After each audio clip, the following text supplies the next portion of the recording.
Monster, the show where we have this brilliant and very good holy doctor, Dr. Tenma, right? And then the equivalent of the devil himself, Johan, right? And in this anime, if you guys forgot or haven't seen the anime at all, is basically a cat and mouse chase between Dr. Tenma and Johan, where Johan is out just killing many different people after Dr. Tenma raises from the dead, essentially. And Dr. Tenma is going out to basically hunt him down and to make sure that he stops these killings from happening, right? If you remember from the show, if you remember from like the beginning of this, well, before I go on any further, actually, I should state that this video we're going to be talking about, well, we're going to be focusing more on Dr. Tenma, because I feel like if we go on to Johan, that's going to be its own separate video, right? In terms of like how he became who he is and like how he developed to be this sort of sociopath that he, or like this or not masochistic, this murderer, basically, you know, just going on a killing spree. How did he become this person? But for now, we're going to be talking about Dr. Tenma, the acclimation of stress throughout the anime, and how that affected his moral decision making, and what can we learn from that. And to start off, right, with the whole buildup of stress, it starts immediately in the beginning of the show, like right immediately, right? Now, again, you could argue, like, sure, he had like some buildup of stress, but at the buildup of stress from medical school and like him becoming a neurosurgeon or whatever. But I mean, that's presumed to be something that Dr. Tenma can tolerate. You know, he already has that buildup of stress, he has the tolerance, so that's something we can walk in with. But to cut things short, there was a time, like in the beginning of the show, there's these doctors and like the chief medical officer and all that. They were like, oh, well, you shouldn't save this kid. You should save the mayor instead because it gives us prestige and power. And like basically going against Dr. Tenma's morality, right?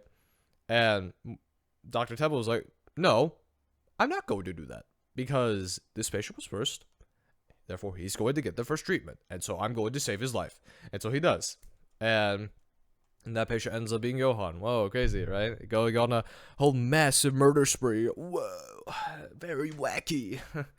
And throughout the anime, right, we start to see like the sort of consequences pull in, coming from as soon as Dr. Tenma saves Johan, he gets the consequences of like not getting his promotion, not getting his paper published, to first witnessing the death of his patient, and also seeing Johan just sort of develop into like this mass murderer, and seeing that like, oh shit, Dr. Tenma was the one responsible for this. Oh no, well, in an extent, but yeah, anyways. And then cat and mouse chase begins, and then we start to see like these series of events that you see with like Dr. Tenma just going through Germany and hunting him down, right? And so at this point, we already know that Dr. Tenma is like pretty stressed out, a little bit unhinged, but still, he's still like his normal self. He still has his morality. He still believes that all people are good and that he shouldn't have to kill. And he never gets that like sort of urge to kill. It's just more like, I want to stop him is his first message, right? It only comes to the resort of killing in like the middle of the show, once he starts to see like other accomplices of Johan, and then like other people associated with Johan, and then the amount of lives that he's taken away, and then realizing, oh shit, in order to stop him, I need to play his game. And I need to sort of be on his level of insanity to sort of stop him from all these killings, right? The build up towards that point, he goes through like many different people, and like he helps all those people with their situations, and you start to see this progression with Dr. Tenma. Like, you still see him with this good moral standpoint where it's like, oh yeah, I want to save other people and all these patients and whatnot, but you also start to see him sort of become a bit more savage and a bit more unhinged. And you can see this through his appearance, his facial hair, his hair like growing in general, and the clothes that he wears. He doesn't have good hygiene at this point, right? Considering that he's just out, he's stranded, he's a drifter, basically. You know, throughout all these events going on, every time Johan kills someone, it's framed to Dr. Tenma as, oh, Dr. Tenma killed this person, Dr. Tenma killed that person. And so obviously the German police would be involved with this and hunt him down, so it's another cat and mouse chase, adding on more to his stress. And because of that, that starts to dissociate him from other people, and then like get him like sort of outcasted in a sense from the medical society, or like rather the hospital from that he used to work at, right?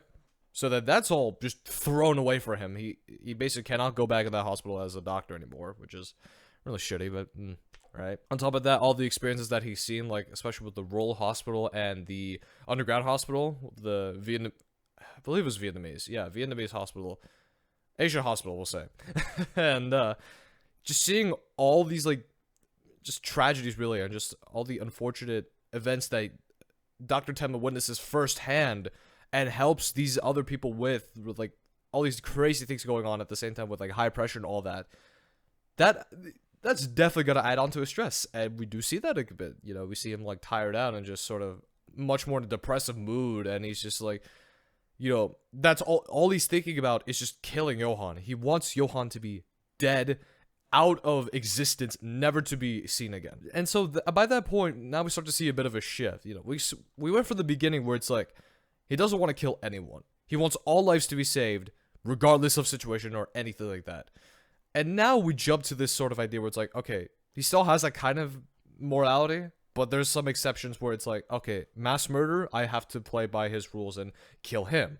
Or I need to stop him through brute force, or like many different things that happens, and sort of loses a little bit of value on life, almost, in a sense.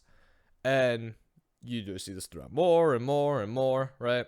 And by the end, he still has that sort of mentality that he went through like this sort of traumatic process, this traumatic journey, where now he has that sort of shifted frame of mind now. You know, when I observed this and when I went back in the anime, like a little recap of whatnot, I thought to myself, huh, that's interesting. How did this happen? Like, in a psychological basis, how did this really happen, right?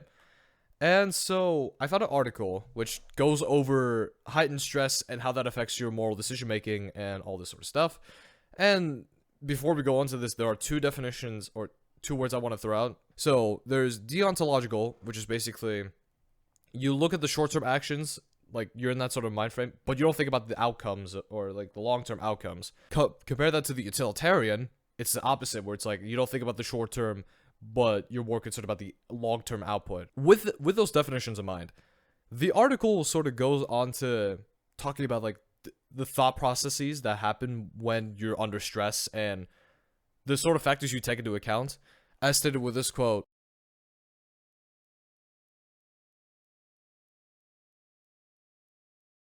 Understanding that, basically, if you didn't catch that too well, you have the rationale side of you, and then you have your emotional side. And you kind of balance between those things, and you make a sort of moral judgment based on that, right? And so, given this information, right, we can compare that to Dr. Tenma, and you know he has his rationale side where it's like, we have Johan, he's bad, he's killing bad people, or he's killing many good people, so therefore I need to kill him to save good people. And that follows his moral trajectory, right? Despite the sort of messaging being deontological, right?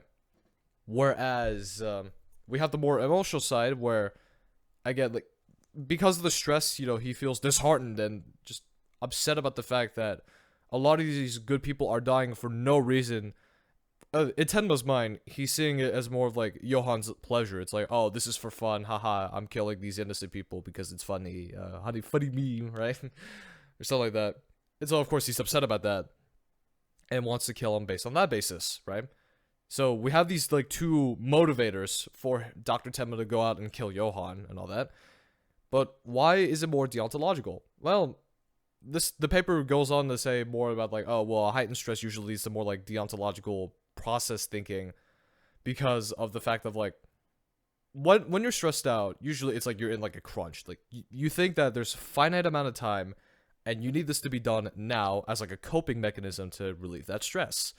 And the paper goes on to talk more about that and the processes, which I won't go too much in depth, although if you are interested, I will link the article down in the description so you guys can check it out. And well, basically there's a lot of factors to take into account when it comes to stress, but basically, for our purposes, we just need to know that stress leads to short-term thinking, and we don't think about too much of the long-term results and like all that sort of stuff. Because, well, think about this, right? Johan is presumably, let's say 1920. He's a young adult throughout this cat and mouse chase, and throughout this entire journey, we don't really, Dr. Tenma doesn't really think about his parents or his sister too well. Actually, his sister is sort of encouraging Dr. Tenma to kill him. So I guess there's that. But not too much of like the parents really. Um, mainly because it's like, well, he's absolutely stressed out of his mind. He needs him to die so that he can save other good people's lives, right? So like, it's interesting because, there's like that short-term thinking where it's like, okay, well, I kill him, gone, the end. So, in that sense, it's deontological. But in the other sense, it's also utilitarian because he still has an understanding of like, killing people is not a good thing. I don't want people to die, but I have to kill Johan in order to save good people's lives. That sort of trajectory process makes it more utilitarian. And if you look more into the article, it does state that usually it's not a black or white process. It's more like a mixture of both usually, where like you have some parts that's more deontological and others that's more utilitarian. But for our case, I'm going to state that Dr. Tenma is more leaning on the deontological side, if anything. It's understanding all this, right? Understanding his thinking process and how stressed out he is and like all the circumstances and all that, right? What can we take away from this? So, there's a lot to unpack, and I just basically summarize a lot of things that happen all in like this whole journey of an anime. Like, seriously, if you've not seen this, you're missing the fuck out. I'm telling you right now. But basically, that aside, we can see that Dr. Tenma, right? He still keeps his moral beliefs. It's not adjusted, it's not altered in any way, not heavily at least. Well, rather, I should say that the fundamental moral foreground is still there. It's the approaches to the moral foreground, or his moral ethic, his beliefs basically, that have altered, whether for the better or worse, we can't say. It's up to us, the viewer, to judge that, right? So, that in mind, right, what could we take away? How do we apply this to ourselves? What's the sort of application with our lives, right? So, understanding all this, Dr. Tenma has this high tolerance of stress, considering that he went through medical school and all that, right? And if you're at school right now, if you're at college or high school, whatever, right? You're also probably dealing with some level of stress, most likely, when it comes to exams and classes, maybe some familiar personal stuff, maybe that I can't touch into, right? That all acclimates into stress, and that all acclimates into your beliefs and personality and your morals especially, right? So, when it comes to all that, if you have the opportunity, just sit down, take a little breather, and take the time to observe the whole situation as a whole, right? Because otherwise you're going to end up with this manic descent, and you might end up in a cat and mouse chase trying to kill some dude. I don't know. Probably not. I hope you never have to go through that, but I mean, you never know, right? Because I probably should have stated this a lot earlier, but Dr. Tenma, he didn't really get that much breaks. Like, that many breaks throughout his sort of journey to kill Johan. Or at least we haven't seen that in the anime. Maybe it's just presumed he has. It's just like someone rested through sleep. But for the most part, he's dealing with the situation like boom, boom, boom, boom, left and right, left and right. He does not stop, right? And because of this, he ends up being a bit more depressive and a bit more like maniac. He becomes more of a maniac, more of a savage. It just goes into this whole descent and just becomes outright more miserable, if anything. And so, to prevent that happening to you, because that is a consequence if you're overstressed out, like, just mood alterations and, like, your body just not feeling good at it. Like, there's a lot of things that happens with stress. I could make a video about that alone if I wanted to. But, basically, you need to step back a little bit, engross this situation as a whole, see it as a big picture, and take the time to just rationally think things out, and really think to yourself, okay, is this situation that I'm in really that bad? Or is it something that I can manage pretty decently? Because I really doubt that you're in a situation exactly like Dr. Tenma's where you're a neurosurgeon and that you witness like many people's deaths and there's like all these different pressures from like the hospital to like other people outside of your life and like other hospitals and then all this sort of stuff, right?